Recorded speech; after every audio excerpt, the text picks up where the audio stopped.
KC വേണുഗോപാലന്റെ കാലത്താണ് ഈ പോറ്റി ശബരിമലയിലെത്തിയത്.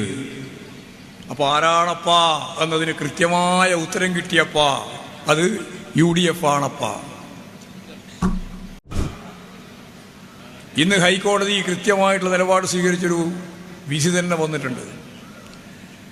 കാരണം ഇവിടെ ചില ആളുകൾ BJPക്കാരും ക്ഷേത്ര പരിരക്ഷയുടെ പേര് പറയുന്ന ആളും തന്ത്രി സമാജവും എല്ലാം ഹൈക്കോടതിയെ സമീപിച്ചു. ഹൈക്കോടതിയോട് പറഞ്ഞു, ഈ ഹൈക്കോടതിയുടെ കീഴിൽ നടത്തിക്കൊണ്ടിരിക്കുന്ന SIT അന്വേഷണത്തെ മാറ്റണം, CBI വരണം. CBI വന്നാൽ അവർ അജണ്ട കൈകാര്യം ചെയ്യാൻ പറ്റും, അവരാഗ്രഹിക്കുന്നവരെ രക്ഷപ്പെടുത്താൻ കഴിയും. SITക്ക് അത് സാധിക്കില്ല ഹൈക്കോടതിയുടെ കീഴിൽ വരുമ്പോൾ. ഹൈക്കോടതി പറഞ്ഞു, വളരെ ശക്തമായ അന്വേഷണമാണ് നടക്കുന്നത്, SIT അന്വേഷണം മാതൃകാപരമാണ്, ഞങ്ങളുടെ നിയന്ത്രണത്തിൽ തന്നെയാണ്, ഗവൺമെന്റുമായിട്ട് സംസ്ഥാന ഗവൺമെന്റുമായിട്ട് അതിന് യാതൊരു തര ബന്ധവുമില്ല. CBIക്കാർ പോലും ഡെപ്യൂട്ടേഷന് പോകുന്ന അതത് സംസ്ഥാനത്തിലെ ഉദ്യോഗസ്ഥന്മാരാണ്. കൃത്യമായിട്ട് പറയാണ് കോടതി. നിങ്ങൾ എന്തിനാണ് CBIക്ക് വേണ്ടി വാദിക്കുന്നത് എന്ന് അദ്ദേഹം ചോദിച്ചു, കോടതി ചോദിച്ചു, ഡിവിഷൻ ബെഞ്ച്. സ്വർണം കട്ടുകൊണ്ടുപോയതിനെ പറ്റിയാണെങ്കിൽ സ്വർണം കട്ടുകൊണ്ടുപോയതിനെ പറ്റി അതിൻ്റെ 2017 മാത്രമല്ല അതിൻ്റെ മുമ്പുള്ള ചരിത്രം കൂടി പരിശോധിക്കാൻ ഞങ്ങൾ തീരുമാനിച്ചിട്ടുണ്ട് എന്ന് കോടതി പറഞ്ഞു. അതുകൊണ്ട് നിങ്ങൾ ആവശ്യപ്പെടുന്നത് കൃത്യമായിട്ട് കുറ്റവാളികളെ കണ്ടെത്താനല്ല, ആ ഉന്നം വെച്ചുകൊണ്ട് CBI അന്വേഷണത്തിന് വിടുന്ന പ്രശ്നമില്ല. കേരള ഗവൺമെന്റ് പറഞ്ഞു, വേണോ വേണ്ടയോ തീരുമാനിക്കേണ്ടത് നിങ്ങളാണ്, ഹൈക്കോടതിയാണ്.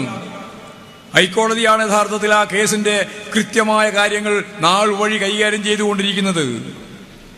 നമ്മളിപ്പോഴും ഹൈക്കോടതിയിൽ നിന്ന് ചില പരാമർശം എന്ന് പറഞ്ഞിട്ട് പത്രത്തിൽ മനോരമയിലും മാതൃഭൂമിയിലും വരുന്ന വാർത്തയില്ലേ, അത് ഈ ഡിവിഷൻ ബെഞ്ചിൻ്റെതല്ല. ജാമ്യം കൊടുക്കണോ കൊടുക്കണ്ടയോ എന്നെല്ലാം ചർച്ച ചെയ്യുന്നതിനിടയിൽ പറഞ്ഞുകൊണ്ടിരിക്കുന്ന വാചകങ്ങളാണ്. ആ വാചകങ്ങൾക്കൊന്നും കാര്യമായ അർത്ഥമില്ല എന്ന് ഇന്നത്തെ കോടതിയുടെ ഡിവിഷൻ ബെഞ്ചിന്റെ കൃത്യമായ നിലപാടോടുകൂടി വ്യക്തമാക്കപ്പെട്ടു. നല്ല രീതിയിലാണ് അന്വേഷണം, കുറച്ച് താമസിക്കും. ഞങ്ങൾ പറയുന്നതല്ല, കോടതി പറയുക. അന്വേഷണം കുറച്ച് അങ്ങോട്ടും ഇങ്ങോട്ടൊക്കെ നീളേണ്ടി വരും എന്ന് വെറുതെ പറയുന്നതല്ല. എന്തായിരുന്നു കഴിഞ്ഞ തെരഞ്ഞെടുപ്പിന്റെ ഭാഗമായിട്ട് CPM-നെതിരായി, ഇടതുപക്ഷത്തിനെതിരായി, ഇടതുപക്ഷ ഗവൺമെന്റിനെതിരായി അതിശക്തിയായിട്ടുള്ള ഈരടി പാട്ടുകളോടുകൂടിയല്ലേ അന്ന് വോട്ട് പിടിച്ചത്, അല്ലേ? ശബരിമലയിലേക്ക് ആരാണ്? നമുക്കെല്ലാം അറിയുന്നൊരു പോറ്റിയുണ്ടല്ലോ, ഏതാ പറ, ഉണ്ണികൃഷ്ണൻ പോറ്റിയെ കയറ്റിയത്. ആ കയറ്റിയതിനെ പറ്റി പോറ്റിയെ കയറ്റിയത് ആരാണ് എന്ന് പറഞ്ഞുള്ള പാട്ടാണ്. ഇപ്പോഴും ഞങ്ങൾ ആ പാട്ട് വേറൊരു പാട്ട് ഇപ്പോൾ വെച്ചിട്ടുണ്ട്. അത് KC നിങ്ങൾക്കെല്ലാം അറിയുന്നത് പോലെ കോൺഗ്രസിൻ്റെ അഖിലേന്ത്യാ നേതാവ്, അന്ന് കേരളത്തിൻ്റെ മന്ത്രി, പ്രത്യേകിച്ച് ഈ പറയുന്ന ദേവസ്വം ഉൾപ്പെടെയുള്ള വകുപ്പ് കൈകാര്യം ചെയ്യുന്ന മന്ത്രി KC വേണുഗോപാലൻ. KC വേണുഗോപാലന്റെ കാലത്താണ് ഈ പോറ്റി ശബരിമലയിലെത്തിയത്. അപ്പോൾ ആരാണപ്പാ എന്നതിന് കൃത്യമായ ഉത്തരം കിട്ടിയപ്പാ അത് UDF ആണപ്പാ.